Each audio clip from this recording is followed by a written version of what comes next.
Welcome back to another episode of Chikahan here in the grace period, Chika with a purpose, where testimonies sound like tea, but it's the spirit who spills it. So tonight, we're going to chika about mission na hindi na complete.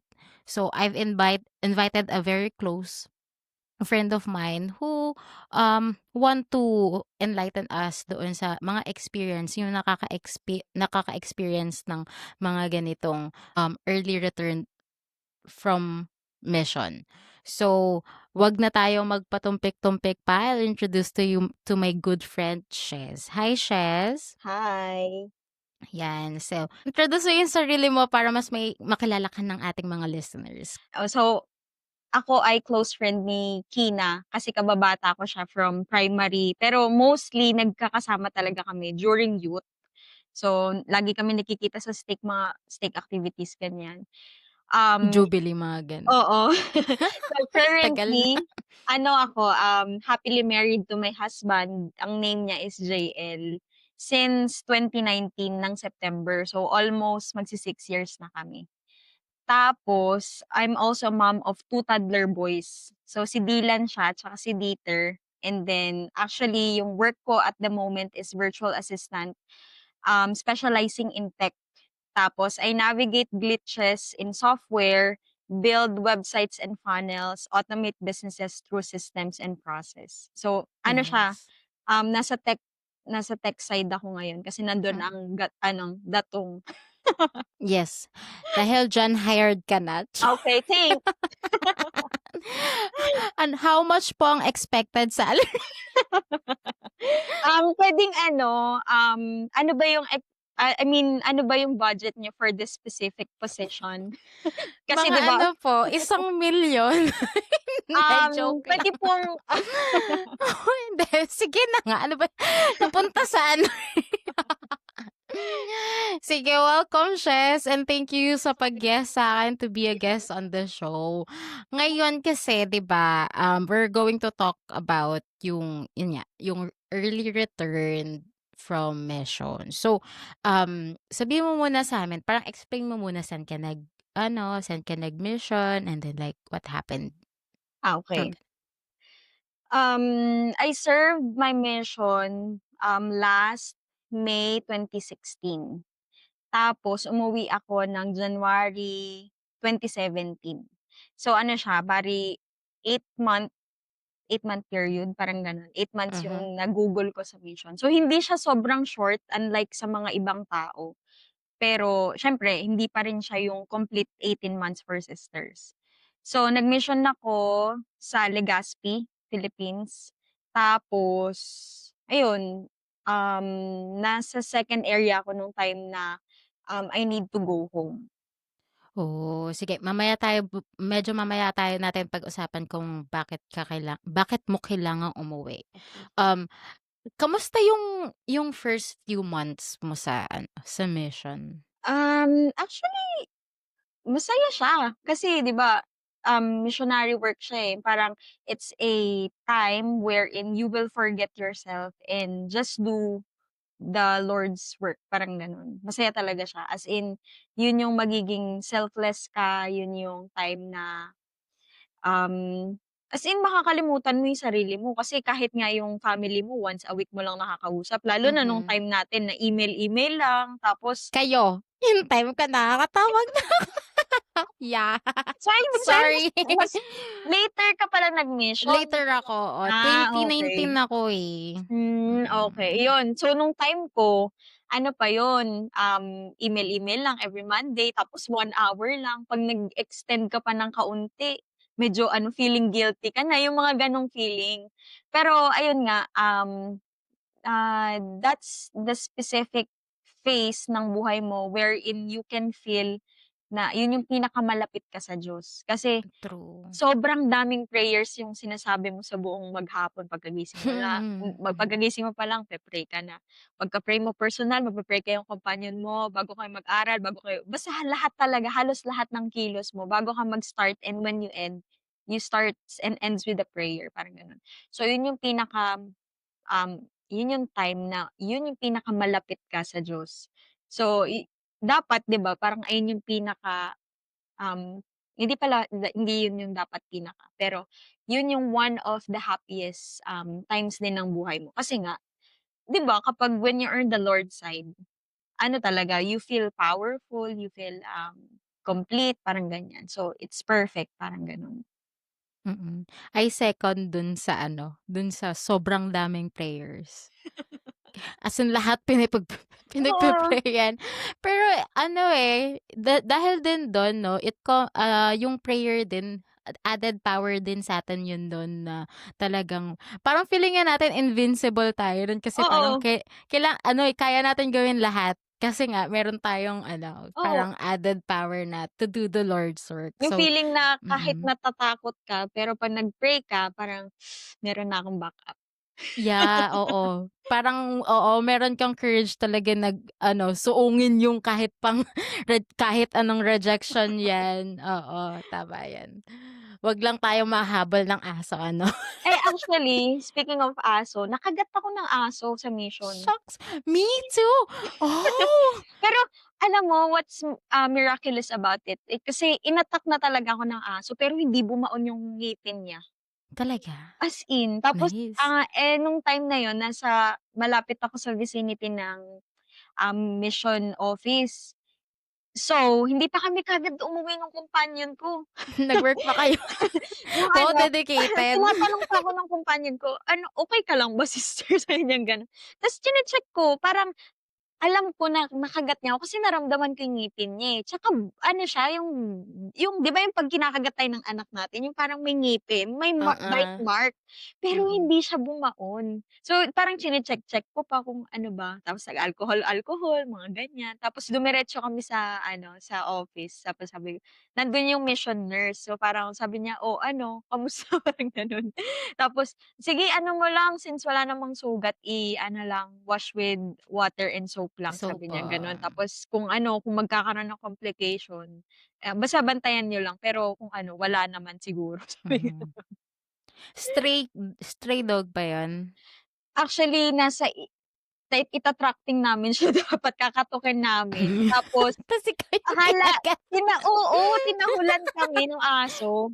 Tapos akala ko masasalag ko siya nung payong pero naabot ako. Oh my gosh. Sa'kin naman yung wait lang kuwentong sa tuloy tayo. Ayun naman small dog yung sa'kin parang nasa park kami nun tapos Sa mission din siyempre 'yan? sa mission, oo parang sabi niya ako siyempre hahanapan ko ng talaga ng mga ano yun yung Mabi-BRT mo? oo, yun, eh, ang dami sa park na may mga aso 'di ba, ta's sobrang cute ta's naggaganon na siya, yung aso. Small lang naman siya parang nangingipin daw kasi kaya gano'n biglang gumanon sa'kin, eh. Dinugo ako pero okey lang naman hindi naman ako ano, ang sabi naman nung may-ari, "Don't worry complete vaccines naman yan." Ta's tinext ko lang din yung mission nurse ta's, "Okey na yan as long as hindi nagsuswell, hindi nag-aano, okey lang yan." Oh, 'di ba? Mga aso talaga, anyway. Feeling ko Sige, hindi makukumpleto yung mission ng walang gano'ng o walang experience tungkol sa experience sa aso. aso, true yan. Sige, share ka na lang ng pinaka-memorable na, um, teaching appointment sa mission.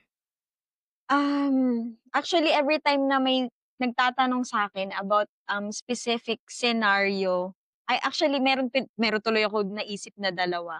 Siguro mas eto na lang, kasi eto matatawa, feeling ko yung mga nakikinig sa'yo matatawa and at the same time makaka-relate. Kasi etong specific na teaching appointment na 'to is a referral of a member na sobrang mabait sa'min. Hmm, Tapos itong ni-refer niya is close friend niya na nasa SA age, parang ganyan. So ang nangyari, in-invite kami supposedly, ang purpose namin dun is mag-home evening kami para maturuan namin itong referral nga sa amin, hmm, maliban sa ipapakilala lang sa'min. Kaya lang ang nangyari is siguro ang ina-anticipate ng member is makikikain lang kami. Kasi 'di ba usually mga missionaries parang 'pag ini-invite nila sa bahay alam nila papakainin, mga ganyan. Tapos, Depende na lang sa missionary kung gusto nilang magturo or what, parang gano'n. Pero ang nakakatuwang part dito is, ah, first night siya ng ano, yung Lalo na Sangre, parang gano'n. Oh. Ah. So, parang parang excited na sila. Inopen na nila yung Oh my TV, inopen na nila yung TV tapos nag-o-opening na yung ano, yung as in yung palabas. Eh, 'di ba siyempre kapag yung mga premiere first day, yun yung parang sobrang exciting.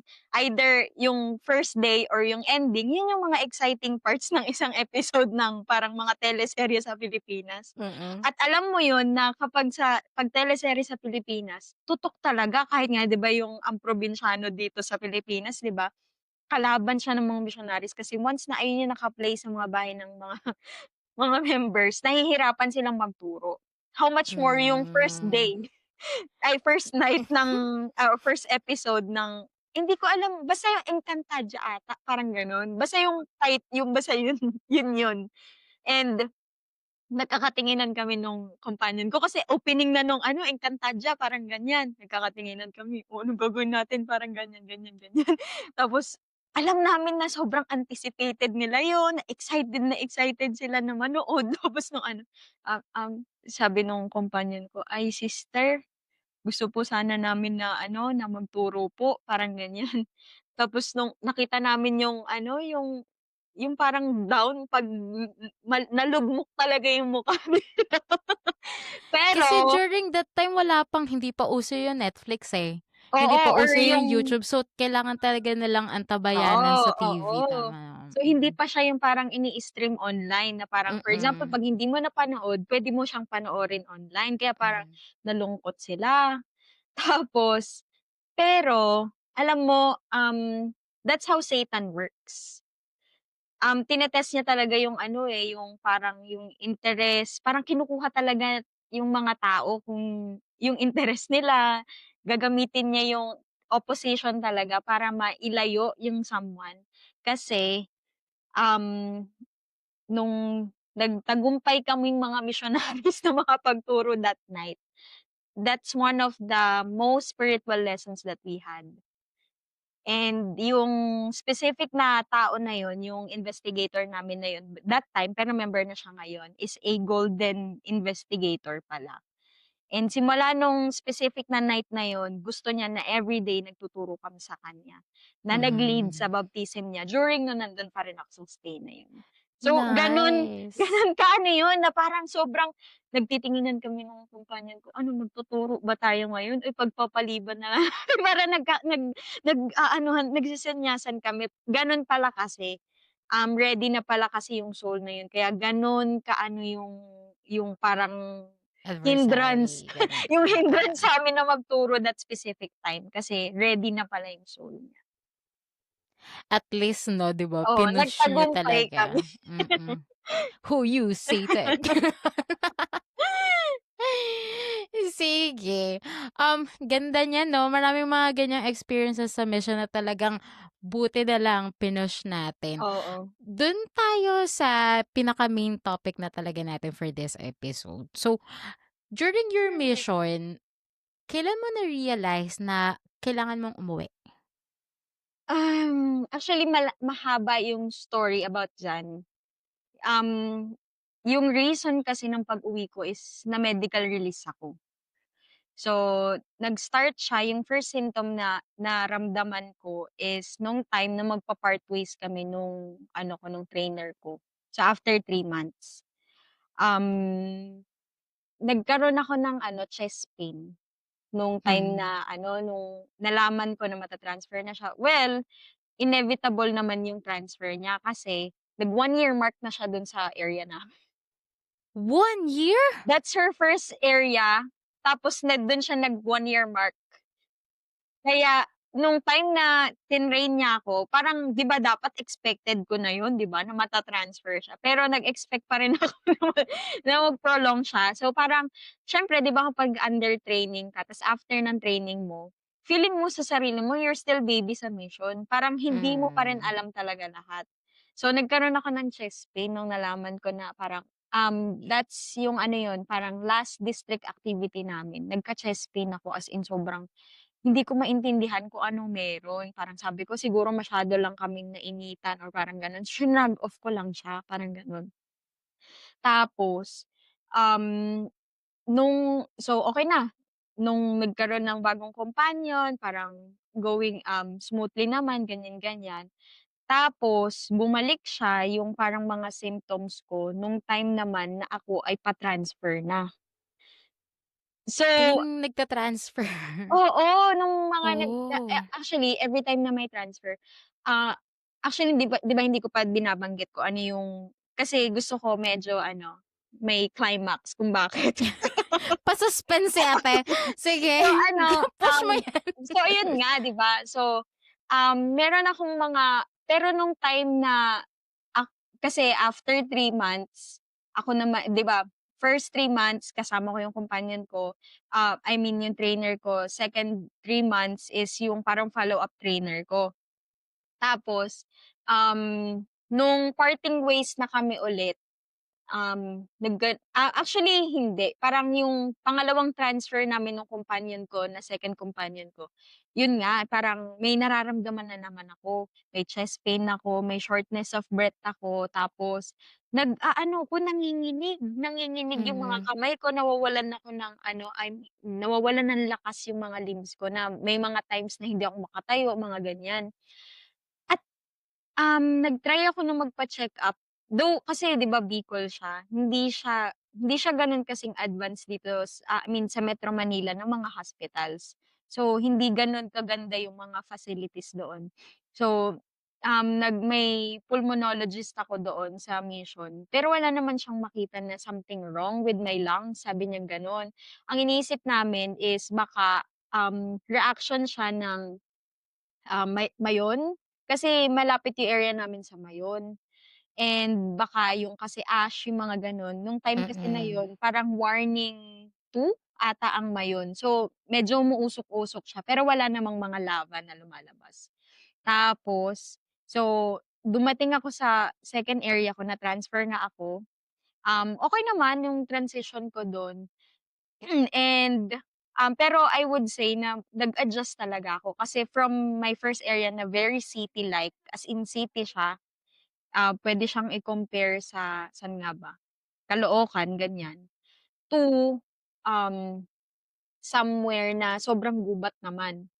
Na literal na yung area ko na yun, 'pag itong for example, 'pag itong subdivision na 'to or itong specific area ng ng area namin or yung boundary namin, magkakaiba yung kulay ng putik. As in parang for example, 'pag nandito ka, color yellow yung ano, yung putik, nasa gan'tong location ka, parang gano'n. 'Pag dito naman sa location na 'to, nandito ka sa area na ganito, parang gano'n. So, sobrang maputik talaga siya. Tapos sa Bicol kasi lagi siyang umuulan. So, may mga times na mag-iisip ka, ano ba, maglalakad na lang ako ng nakapaa o naka-shoes? Kasi yung shoes namin lumulubog sa putik talaga, as in gano'n gano'n ka-ano siya, gano'n kaiba doon sa first area ko. And, basta marami akong naging adjustment dun na parang nahirapan ako na mag-adjust. And later on yung dun sa may, um, nung time na transition na ulit doon sa transfer 'di ba, I mean yung transfer kasi 'di ba yung mga period yung cycle, yung next cycle, nag-worst siya. As in araw-araw inaano ako yung nagpa-panic attack ako tapos na hindi ako makahinga, na nanginginig ako parang ganyan. Na may mga times na, hindi na talaga kami nakakapag-work ng companion ko. And as a missionary mahirap yun sa part mo kasi ano ko, parang called ka hindi pala called ka to serve for that specific area and may feeling ka na always na striving ka na gumaling kaagad. Kasi napapabayaan yung area. And ayun yung mas nakaka-stress lalo, na kahit gusto mong gumaling, pero dahil hindi ka matignan ng doktor na mas maayos or may capability to check kung ano yung mali sa'yo or ano yung nararamdaman mo, hindi siya gumagaling. So kahit ano siyempre inumin kong gamot, hindi talaga siya gagaling. Up until to the point na na parang nagre-report kami ulit dun sa mission president ko na ganito po yung nararamdaman ko. Tapos sabi nung mission president ko, "O sige ano mag-pack ka ng things tapos punta ka dito sa mainland ulit." Parang gano'n. So, nag-pack ako tapos pagdating ko dun sa mission office namin, sinabihan ako na, "Sister San Jose na, maggo-go home ka muna." Parang gano'n. So, hindi ko siya alam.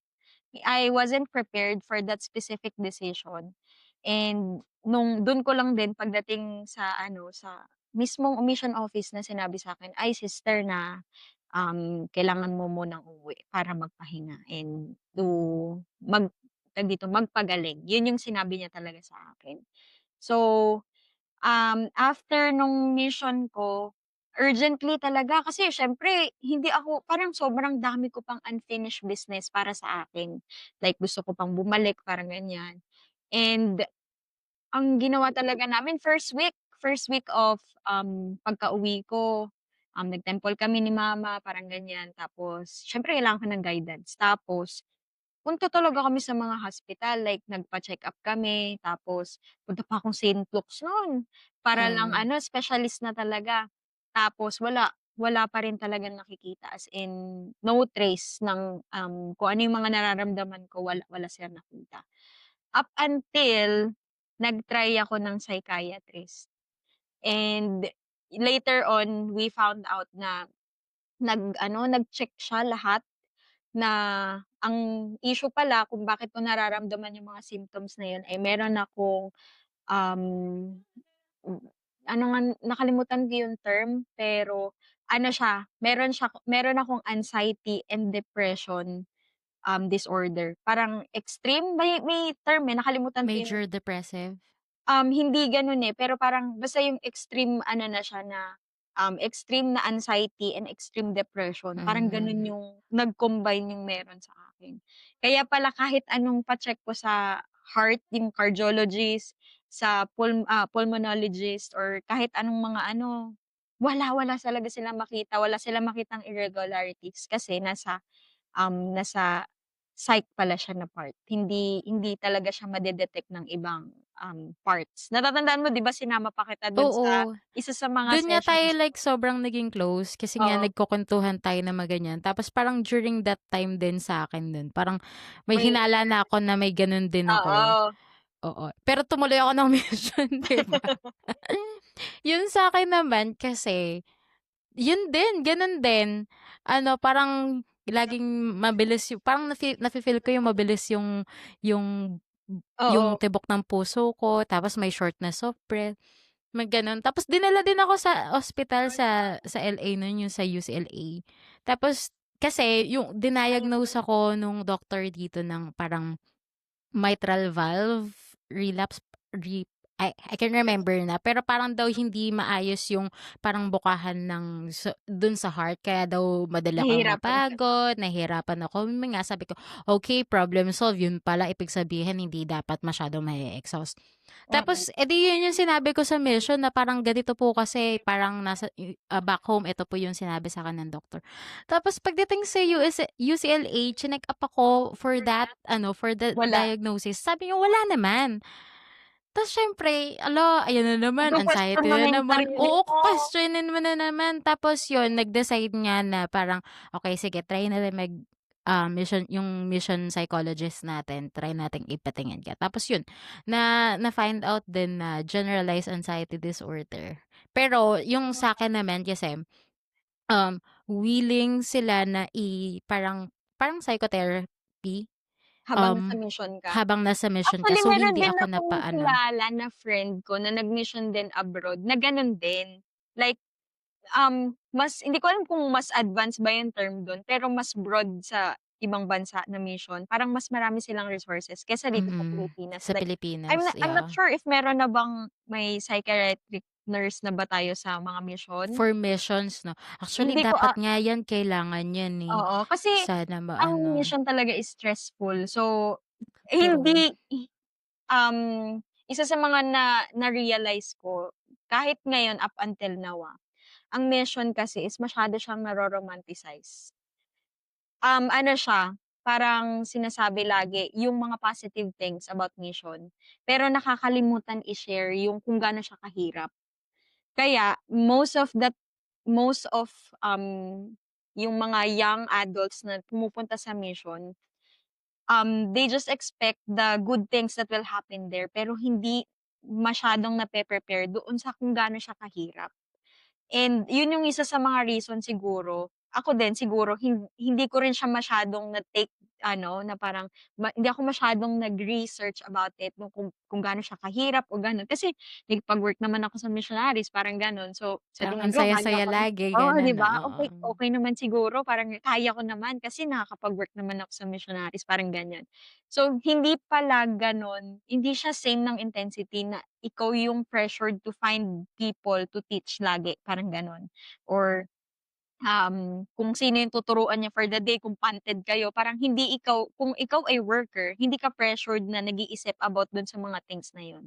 Ang iniisip mo lang na may maturuan kayo for the day and makapag-share ka ng testimony mo about that specific topic, yun na, tapos na. Pag-uwi mo puwede ka na ulit mag-cellphone or what, pero wala na, parang gano'n. Pero kapag ikaw yung missionary, um lahat 'yun pinaplan niyo, o sige dahil wala tayong naturuan dito sa area na 'to, dito naman tayo sa area na 'to pupunta, malay natin may maturuan tayo, parang gano'n, 'di ba? So, kapag ang YSA nakikipag-work or youth, pagkatapos nilang mag-work tapos na. Pero ang missionary, 'di ba dahil nga consecrated ka for that specific time frame, 'yun talaga yung kailangan mong gawin and kailangan mong dive deep talaga para mas matulungan yung area na where you are assigned. So 'yun, so feeling ko isa 'yun sa mga reason kung bakit, actually parang normal na ngayon yung medyo maraming umuuwi na ngayon na missionaries, hindi na siya gano'n ka-unlike Frowned upon na dati, parang talagang dati ano, na parang, oo. "Ay umuwi siya," parang ganyan. Pero ngayon kasi parang hindi na siya gano'n ka-uncommon, like kapag umuwi siya, hindi na laging connotation, pasaway yan sa mission, parang gano'n. Hindi na siya automatic gano'n, eh. Pero parang yung mga tao mas interested na kung anong nangyari, parang ganyan or, paano siya mas matutulungan during the period na bakit siya Hmm. umuwi, parang gano'n. Oo, kasi ngayon din parang may opportunities din if ever na parang hindi kaya na mag-serve as full-time missionaries, puwede kayong maging service missionary. It's still a missionary work. You're working as a missionary close to home. So parang yung psychological effect sa young adult na yun hindi gano'n ka-stressful, hindi gano'n ka parang sobrang pressure kasi nga mas malapit sa bahay. And also, one thing na I realized din na lalo na nung pandemic kasi naabutan ako ng pandemic na talaga na during our time before mga a little bit before nag-pandemic, nag-start na sila na magpakausap sa phone na Mm. puwede na mag-video call sa mga families like every payday. So, I think that's one of the reasons kung bakit nila hinayaan na mag-gano'n kasi nga maraming umuuwing, missionaries dahil minsan sa homesickness, siyempre Oo. nade-depress kasi nga sobrang Mahirap na yung work tapos mahirap work and yung isolated ka sa ano mo, sa true. family mo or Malayo sa comfort zone, yung tama. mga gano'n. So, naisip siguro yun or guided by the spirit din mga leaders na, ay kailangan natin ng suportahan yung mga missionaries natin. Oo. Pero dun tayo sa nabanggit mo kasi kanina na parang before, medyo frowned upon or parang, um, may mga judgment sa mga Oo. taong umuuwi. Paano mo na-handle yung mga gano'ng sinasabi? Or mayro'n bang Um, parang naaalala ka na sinasabi ng mga tao na parang, "Ay siguro kaya ka umuwi ganito, ganyan." ay Wala actually naman? kasi 'di ba ako, kilala naman kasi ako sa stake, eh, like 'di ba, I mean meron hindi naman reputation pero alam naman nila na hindi ako pasaway like, Mm, active yang family na yan, parang ganyan. So I'm lucky na hindi ako nagkaroon ng parang, nung time na umuwi ako wala sa akin wala akong tsismis naramdaman mga na oo, wala gano'n, akong naramdaman mm. na gano'n. Siguro nagtsitsismis sila pero wala akong pakialam parang gano'n.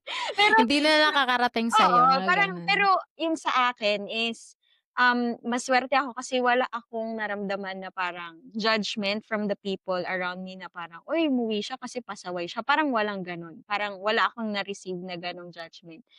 Pero Ano talaga yun, madalas talaga yun. Lalo na dun sa for example ako dahil lumaki ako sa state, kilala nila ako na hindi ako pasaway. Oo, active ka nga Oo, lagi sa active ano, eh, ako. sa Pero doon activities. sa mga for example, mga recent convert na hindi naman kilala sa isang location or yung parang returning member, yung mga gano'n na nag-mission, yun yung parang medyo siguro nakaka-experience ng mga judgment na, siguro hindi niya kinaya yung mission niyang ganyan or parang 'di ba, Ah, hindi talaga siya maiiwasan, eh. Pero sa akin, kung sa akin yun nangyari, di ko rin alam kung ano gagawin ko. Pero ano lang siguro, lipat na lang siguro ako ng state. actu actually sa akin, kung sa akin yun nangyari, as long as alam ko sa sarili ko na wala akong ginawang mali sa mission ko at ginawa ko Mm, yung lahat ng makakaya ko, especially kung medical release or may ibang reason na hindi naman talaga kapasawayan, there's no reason for you to be shy doon sa mm. nangyari, dun sa outcome ng mission mo. Hindi siya failure. It's just a sense, parang may iba lang na purpose yung mission mo. Like for example, kung maaga kang umuwi from mission, hindi sa mission yung lesson na gustong matutunan ni Heavenly Father para sa'yo.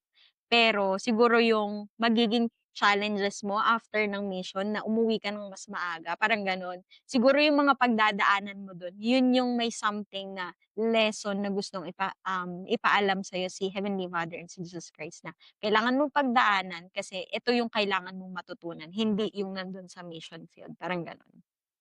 And also kasi siguro madali yan intindihin as babae kasi hindi naman tayo 'di ba sa babae Oo, sa church hindi naman tayo parang hindi required. natin moral, obligation na mag-serve talaga, parang we're just invited. Pero, na makikita mo kasi dun yun, eh, parang makikita mo din talaga dun sa experience mo before and after the mission na bakit ka kinol sa isang bagay and then paano siya yun, yung sumunod na kung ano yung nangyari sa kanya. Sinabi mo yan na parang siguro yung mission mo ay or yung experience mo sa missions, it's not na yung purpose para sa'yo ay not for like the mission alone, but Hmm. might be after. So, paano yung yung early return mo nag-shape ng journey mo as a disciple of Jesus Christ after? Parang Parang nag-isip ako, gano'n. parang nag-isip ako, paano nga Oo, ba siya nakatulong? Hindi, mm. actually, um, 'di ba nabanggit ko kanina nung after ng mission ko, ang goal ko is magpagaling talaga at makabalik. Yun talaga yung ultimate goal ko nun kasi parang feeling ko nga unfulfilled siya or Gusto parang mo gano'n. pang bumalik noon? Oo, kasi 'di ba yung pag-uwi ko nga is parang "Oh, sige pack your things tapos go ka dito sa office." Parang gano'n, gano'n lang. So, parang hindi man lang ako nakapagpaalam sa mga members do'n or sa companion ko, wala, wala talaga kasi nga hindi ko alam na gano'n na pala yung decision ng mission president ko. Tapos so ang goal ko makabalik, kasi feeling ko hindi pa siya tapos, parang gano'n. Kaya may kailangan pa akong gawin. So, um meron akong siyempre lahat ng support system ko na meron ako dito like yung family ko, yung mga leaders kasi sa simbahan parang ganyan, in constant counsel ako sa kanila. And even sa mga naging close ko sa mission like nagtatanong ako sa kanila, ano bang dapat kong gawin, mga ganyan-ganyan. The reason why I said this kasi yun nga yung ultimate goal ko, kailangan kong makabalik, yun yung gusto ko. Pero nung time kasi na yun, 'di ba nagpapa-check-up ako kung saan-saan, pero hindi nga nila malaman kung ano nga yung sakit ko.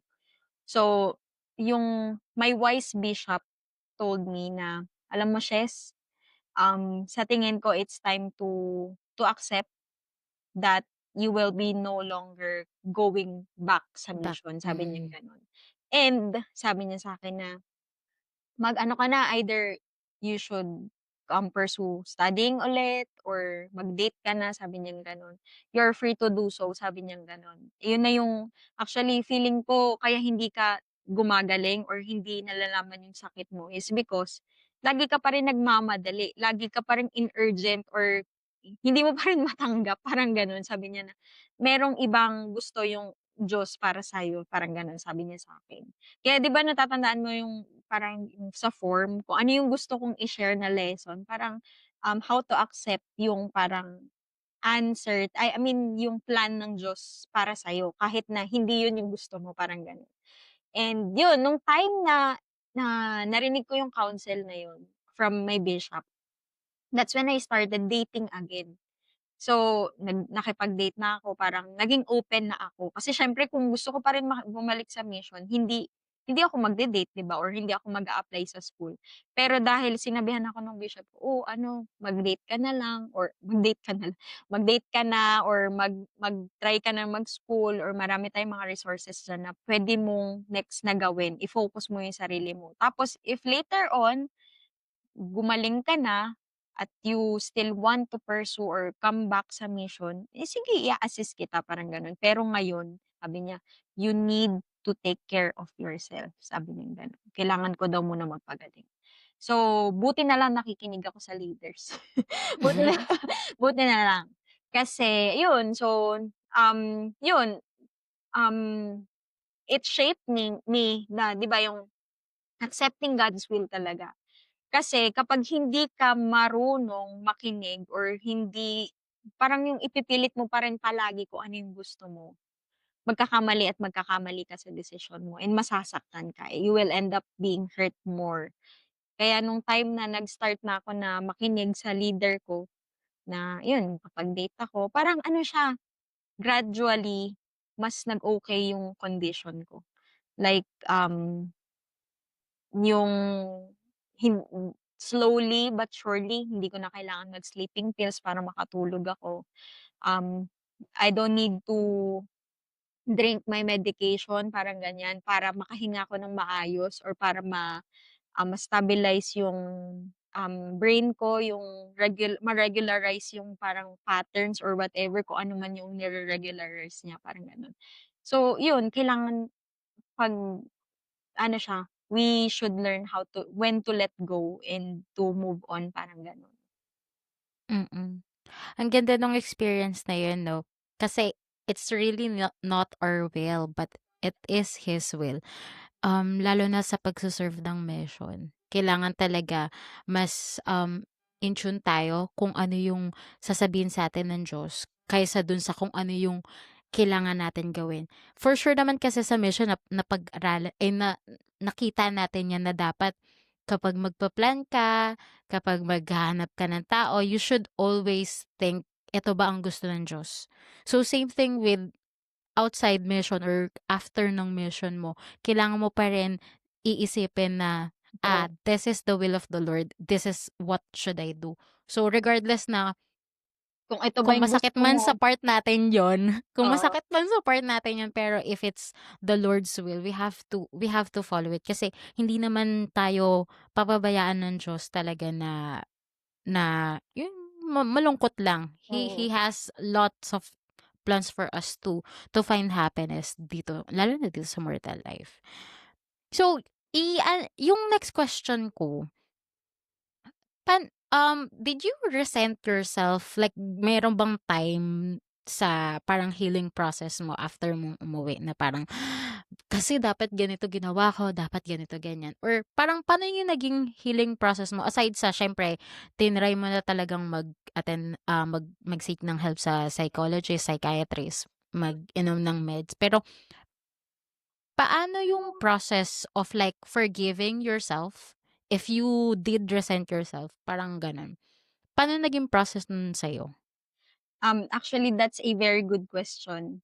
Nung time na nagpe-prepare ako for this specific, podcast, meron akong isang pinanghahawakan nun na parang kung if ever man kasi 'di ba, ang instant na feeling ng every early return home missionary is failure yung mission niya.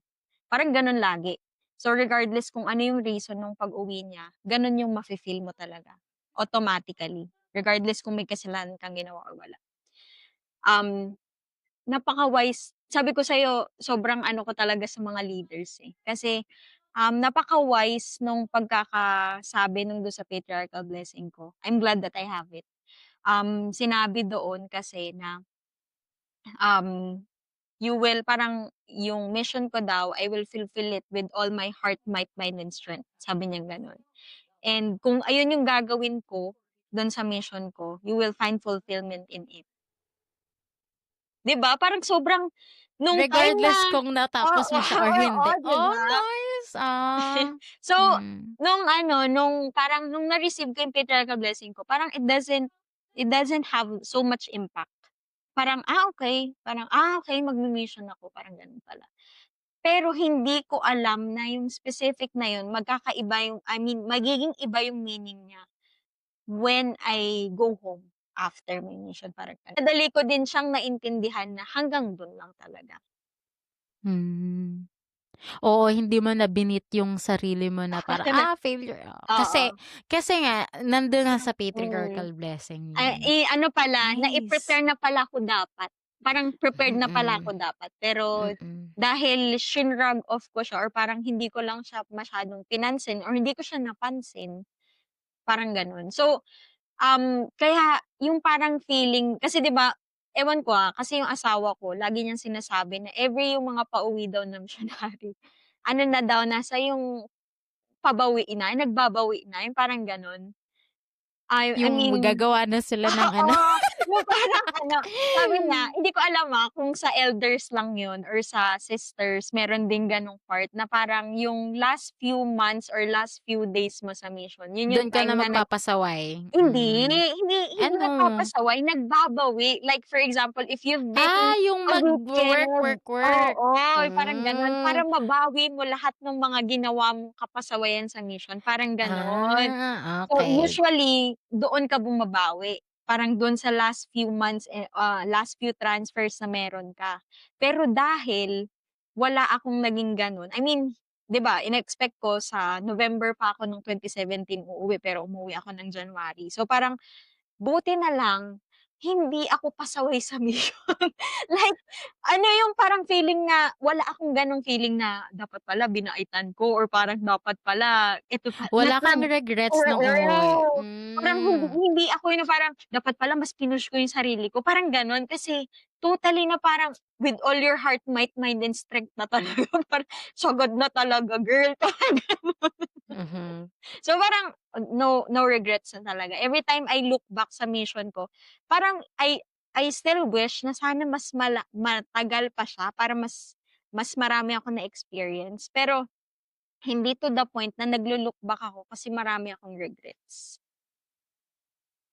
Nice. Ang ganda niyang perspective na 'yan, na kaya dapat mga missionaries, ayusin niyo yung time niyo kasi hindi niyo alam kung ano yung Oo. puwedeng mangyari.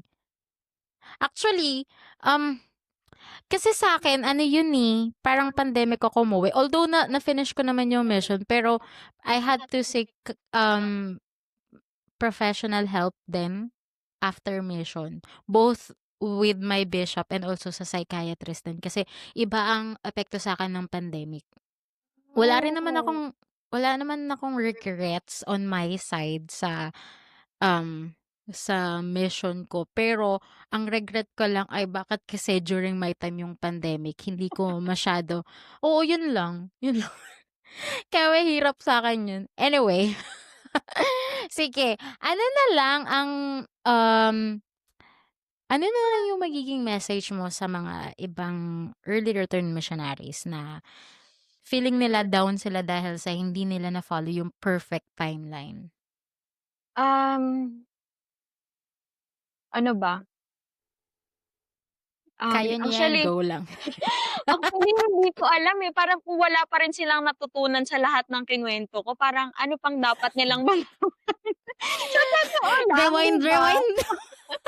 'Di ba parang, kung hindi pa enough yung lahat ng kinuwento ko, parang I mean eto na lang, if ever na for example, less than 6 months pa yung parang time na nag-early return home ka, parang gano'n. Like for Mhm. example, Yung mas fresh mahirap pa, yung ano, I oo. mean fresh I mean what I mean is fresh pa na kakauwi mo lang. Oh, so Okey. parang nandun pa rin ikaw sa feeling na, gusto mo pang bumalik or you're still weighing things kung babalik ka ba or something. Pero iba na kasi sobra yung panahon natin ngayon. If ever man na umuwi, usually nagse-service missionary nga, 'di ba? Ano ba 'to, yung question is for those nagse-service missionary or as in umuwi sila ng home, parang gano'n? Early return missionaries, So, yung umuwi na talaga? umuwi, mm. Siguro ang ma-advice ko sa kanila or something to say sa kanila is may plan yung Diyos para sa'yo and, hindi natatapos yung buhay mo dahil umuwi ka ng maaga from mission. Sabi ko nga kanina 'di ba, may ibang lesson tayong gustong matutunan ng Diyos. Yung na-spend natin sa mission, enough na yon for us to experience kung ano yung gustong ma-experience sa'tin ng Diyos sa mission and yung feeling na actually unique yung experience natin, eh, yung kasi 'di ba, yung umuwi tayo ng maaga, hindi lahat nakaka-experience nun. So, yung sa atin, unique yung magiging challenges na meron tayo and those challenges, merong lessons na gustong matutunan tayo ni Heavenly Father and that's very unique as well. So, kung ano man yung naging reason ng pag-uwi mo, merong gustong ipaalam sa'yo sa Heavenly Father na hindi mo puwedeng matutunan sa mission mo. True. Yan, tama yun. Thank you sa wise counsel na yan. So, move on tayo sa ating anonymous letter grace Yeah, mail segment natin. So, meron tayong anonymous letter from a middle child. okey. Actually, yung ano niya, yung pangalan niya dito, Song Dokson. Ewan ko kung napanood mo 'to kasi na-gets ko yung reference. Naalala ko siya sa Reply 1988 na Okey. Korean drama. So, So napanood siya ko yung siya napanood ko siya pero hindi kaagad nag-click sa'kin na ayun yung I mean yung character. oo. Siya yung middle child, yung protagonist. So parang, I gets yung mga ano nito, yung mga kinakaharap sa buhay. Sige, basahin ko tapos pag-usapan Sige, natin sige. after 'no. Sige. Dear Sister Q, ever since I was a teenager, I've had this quiet desire to serve a mission. I've prayed about it many times and I feel like it's something I want to do after college. I only have 2 more years before I graduate, but I keep worrying if it's still possible for me to go. Here's why. I'm the middle child.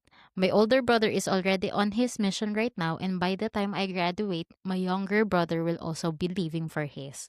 That means if I go to, my parents would be left without any of us at home. And I know that would be too heavy for them, both emotionally and financially. Honestly, sometimes I think to myself, if I were a boy, this wouldn't even be a question. Alam ko na kung lalaki ako, my parents would already expect me to serve because it's seen as a priesthood duty. But since I'm a girl, it feels like my desire to serve is more of an option than a calling. I've talked to my mom about this pero ramdam ko na she doesn't sound too hopeful. She's counting on me to help support my family once I finish college, lalo na yung bunso namin. My dad is a public school teacher and my mom stays at home doing different racket to help make ends meet. We're not poor but we're not comfortable either. We're just trying to get by. Sometimes I even wonder if part of the reason my mom doesn't want me to serve is because she's afraid. Afraid that if I go on a mission, baka makasalubong ko agad yung future husband ko and she'll lose me earlier than she's ready for. My mom didn't finish college herself because of financial struggles, and she's always been vocal about wanting me to graduate, build a career, and stand on my own feet. I feel torn between my desire to serve the Lord and my love and responsibility to my family. I don't want to disappoint my parents, but I also don't want to bury this righteous desire that's been in my heart for so long. How do I know if my desire to serve is really God's plan for me or just my own wishful thinking? Sincerely, Song Doksun. Yan, sige. Anong mga thoughts mo diyan? Ayan. So, ang first thing na gusto kong i-ask kay ano, for the person who sent the grace mail is, may patriarchal blessing ka na ba? Yun talaga yung pinakaimportante. And what does your patriarchal blessing says? Parang gano'n. And if wala pa, this is your sign to get it. Hmm. Yun talaga. Kasi yung sa akin, it shaped kahit yung dun sa decision to go on a mission, it was based from my patriarchal blessing. It was 'di ba, as member of the church, parang we are expected regardless of your, priesthood holder or babae ka, you're expected to go on a mission, especially if you're from a very active family, parang ganyan. Parang yun pa nga yung sabi ko nga sa'yo 'di ba kanina sa sobrang romanticize ng missionary service, parang maraming, young adults na nape-pressure to go on a mission. Na kapag hindi ka pumunta parang nakakahiya, parang gano'n. Or At saka FOMO din. oo, Parang lahat sila merong lahat 'pag sila RM na parang ganyan, oo. yung name tag 'Pag sa sila. pulpit, "Oh, nung mission ko ganito, ganyan." Parang ikaw kapag magte-testify ka wala Oo. kang masasabing, "Oh, sa mission ko." Parang ganyan. And that's one of the reasons why a lot of YSA are going inactive because they don't have the desire to serve a mission pero yung leaders nila are still pushing them to go kahit na ayaw nila. And sana mas yung mga leaders natin though it's a very righteous desire and righteous thing to do yung pag-serve ng mission pero I hope na mas natututo na tayo sa ating generation na we cannot force something that they are not ready to do so. Parang there Mhm. are a lot of ways to serve God, hindi lang through missionary service. Ayun so yun yung first about sa patriarchal blessing. And next is, I've never met someone who regret going on a mission. Lagi ang regret, but ang naririnig ko lang lagi is what if nag-mission ako or sayang dapat nag-mission ako or kung babalik ako sa panahon, magmi-mission ako, 'di ba? Parang walang tao na nag-regret na dapat pala hindi na lang ako nag-mission, walang gano'n. Pero lagi ang regret ng mga tao is sana pala nag-mission ako or sana I waited muna, parang gano'n or sana bago ako nagpakasal nag-mission muna ako or sana bago ako nagtapos mag-aral nag-mission muna ako or kahit anong circumstance mo parang kung nag-aral ka tapos sana pala nag-mission muna ako bago nag-work, parang gano'n. Laging gano'n yung regret, hindi parang sayang, dapat pala hindi na nag-mission, parang pinursu ko na lang pala yung career ko, wala tayong naririnig na gano'n or ako, well, I've never heard it before. Ikaw ba? Ay meron ba? That's for another episode. Pero ayun, 'di Hindi, ba? parang may parang meron akong narinig na parang, "Kasi kung hindi ako nag-vision, eh, di sana mayaman na." Pero Ay, pa-joke siya, pa-joke okey. siya. Pero Natawa ako lang kasi ako hindi, pero naalala ko. feeling kasi kung I mean kung seriously speaking, parang wala namang Wala, magre-regret oo, na wala, na ano siya, na parang, "Ay, sayang sayang dapat hindi na ako nag-mission." Parang no one will ano, kasi nga merong plano talaga yung Diyos. The next thing is communicate. Kasi marami siyang ano, eh, parang feeling ko yung magulang ko ganito, feeling ko True. ganito, feeling ko ganyan. She needs to communicate her feelings. Her parents needs to communicate to her as well. Kailangan nila ng communication para ma-clear up yung lahat ng feeling niya na iniisip ng magulang niya, na na kahit sabi niyang vocal siya about dun sa gusto niya, kagustuhan niyang mag-mission, pero how vocal is she? Parang gano'n. Parang gaano gaano niya sinasabi sa magulang niya yung sobrang desire niya talaga na mag-mission, 'di ba? Mhm. And yung about sa fear niya about yung not being financially or emotionally, isa lang masasabi ko dun, 'di ba lagi yung mga leaders natin sinasabi na your missionary o yung for example yung missionary sa family, they are much safer sa field kesa nandito sila sa home. And same goes with the family. If the missionary is being taken care of during her or his mission, the family will be also. So kung gaano yung pag-aalaga ng Diyos sa missionary, gano'n din yung pag-aalaga niya sa family ng missionary. Kasi ayaw niya na iniisip ng missionary na, "Ay kamusta na kaya yung family ko? Are they eating well?" Parang ako meron akong budget for myself, parang gano'n. Um, walang gano'n. Parang kung 'di ba nagwo-work tayo sa Diyos, eh, imposibleng hindi niya, suklian yung Imposibleng service. pababayaan niya tayo. Oo, Mm. imposible na pabayaan ng Diyos yung service na ginagawa natin para sa ibang tao, lalo na hindi natin kadugo yung mga pinagse-serve-an natin, 'di ba sobrang selfless nun. So, imposible na papabayaan ng Diyos yung, family mo. So, don't be scared of that specific, thing. And sabi ko lastly dito, whatever your decision may be, mag-mission ka man or hindi, dahil nag-honor ka sa wish ng parents mo, no one can judge you for it and the Lord is who really knows the desire of your heart. So, kung hindi ka man mapalad kasi sinabi talaga ng parents mo na hindi at inhonor mo yun or nag-mission ka at medyo sumama yung loob ng magulang mo or kahit hindi sumama yung loob dahil nakipag-communicate ka, nasabi mo ng maayos yung nararamdaman mo, um, the Lord knows the desires of your heart. And kung hindi man siya masyadong maintindihan ngayon ng magulang mo, you will be blessed tremendously because of your righteous decision to serve on a mission. And hindi lang ikaw yung mabe-bless, hindi lang yung immediate family mo, yung parents mo, yung mga kapatid mo na magmi-mission at nasa mission, pero pati yung future na family na magkakaroon ka. Kasi, feeling ko lang, pero alam ko na yung mga kids namin are blessed because we both serve on a mission and mas naga-guide namin sila ng maayos on to, how to act, parang gano'n. How to be God-fearing children, parang ganyan. And kung ano yung purpose ng buhay talaga na we shouldn't be focusing dun sa mga temporary or mga, yun temporal things. Pero yun nga 'di ba parang mas mas mas magiging guided, mas magiging matalino ka or mas magiging matalino ka talaga dahil nag-mission ka. Kasi marami kang ma-experience sa mission na hindi mo ma-experience kung hindi ka magme-mission, parang True, gano'n. tama 'yan. Actually sa'kin din, i-add ko kasi ang ganda nung mga points mo na sinabi kay Song Doksun, si Song Doksun. Kasi, nung binasa ko 'to first time nung pagkapasa sa'kin, medyo na parang na-gets ko yung dilemma ni sister na siyempre, yung naiisip niya yung mararamdaman nung nanay niya na parang kasi out of the three children siya yung babae. So, Oo, parang iba ang connection ng mom doon sa babae. Parang ako as a babae dahil mas pinauna siguro yung mga kapatid ko na mag-aral kasi mga lalaki sila, they have to be providers or whatnot, parang mga gano'n.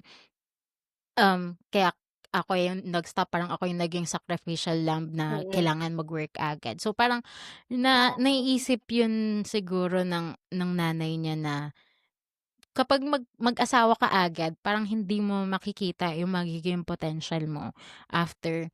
Um, so naisip siguro medyo advance lang si mother na mag-ano, na gano'n. Hindi naman po agad siguro mag-aasawa si Kaya Song kailangan niya Doksun, talaga 'di ba? mag-communicate. Oo, Mag-communicate, kailangan niya sabihin talaga. talaga, magkaroon ng compromise within the family para Oo, maging happy lahat. Kasi yung 18 months na mawawala siya, like sobrang short lang yun. Sobrang short lang yun tapos i-imaginin mo kung ano yung magiging blessings after. And oo, also, I think it will help also si Song Doksun na ano, na mas maging wise yun katulad ng sinabi mo dahil sa mga magiging experience niya sa mission, mas magiging wise siya sa mga, choices niya whether it be for career or for their family or for her future family. Sana hindi lang mai-communicate ni Song Doksun sa mother niya na hindi lang naman para sa sarili niya yung pagme-mission niya. It's for everyone, for the families that she'll be serving, for her own family and for her future family. So, oo. it's a win-win. 18 months is super short, kaya wag natin sana si mommy, wag Pigilan, nating pigilan o kaya parang naghahanap ako ng English word, eh, nasa dulo ng dila ko. withhold ang opportunity. Oo, gano'n, parang gano'n, wag nating i-withhold yung opportunity for her na mag-serve kasi this is a righteous, um, opportunity to serve the Lord. Hindi naman maggagala ano, eh, si Song Doksan, parang Maggagala siya, pero maggagala with a siya pero purpose, with 'di ba? purpose, 'di ba? Hindi at saka ano din, parang maintindihan ko sana kung hindi siya papayagan if parang ano, if pang-temporal yung ano niya, yung purpose niya to go out and, you know, mawala sa bahay for 18 months. Pero yun nga. Thank you siya sa magandang points na shinare mo, about dun sa situation ni Sister Song Doksun. I hope na yung mga counsel mo sa kanya ay i-take into action niya, lalo na yung mag-communicate, tingnan or magkuha ng patriarchal blessing, and also to really communicate with the Lord if it's really His will for her to serve a mission. Kasi malay mo naman, pwede naman siya mag-service missionary. She can help yung family and also other people by serving. Anyway, so since we're done with our anonymous mail segment, it's now time to say goodbye. Um, any last um comments or counsel sa ating mga listeners? Like in general, doesn't have to be particular sa mga early return missionary or dun sa mga similar na case Sung Doksun. Pero ano, parang general um counsel na lang sa mga listeners na nakikinig ngayon. Actually, more on ano 'to, eh, dun sa mga early return home. Pero puwede rin naman siya applicable din siya para dun sa mga, tao katulad nung dun sa Grace Mail na parang nasa gitna siya. Parang there are so many ways to serve God, um, and His people. Kahit tayo, 'di ba? Parang you don't need a badge or a name tag para masabi ka na servant ng Diyos or isa kang missionary or ganap ka na missionary. So, hindi dapat natin kinakahon sa pagiging full-time missionary lang yung service sa mga tao. So, dapat kahit wala tayong name tag, nagse-serve pa rin tayo. So, kung hindi man tayo capable of serving with the name tag, we are still capable to serve the people around us kahit hindi ibang tao, kahit yung family lang na meron tayo. True. Thank you. Ang ganda nun. And also meron tayong mga ministering assignments ngayon. So, so start din tayo sa kanila. Sige. Thank you so much, Shes, sa sobrang ganda ng discussion natin about this, no, about mission and early return missionaries. Sobrang thankful and sobrang ganda ng mga sinabi mo in counsel sa ating mga listeners. So, sa mga listeners namin na merong story or struggle to share, pwedeng question, confession, or a letter like kay Sung Dokson, pwede po tayong mag-send through Grace Mail. And if today's episode spoke to you, help us reach more listeners by following the podcast on Spotify and Facebook. May Instagram na din po kami, The Grace Period, Chica with a Purpose. Thank you for joining us today. Thank you, Shes. Stay faithful, Okay, stay soft, and stay in grace. Bye! bye.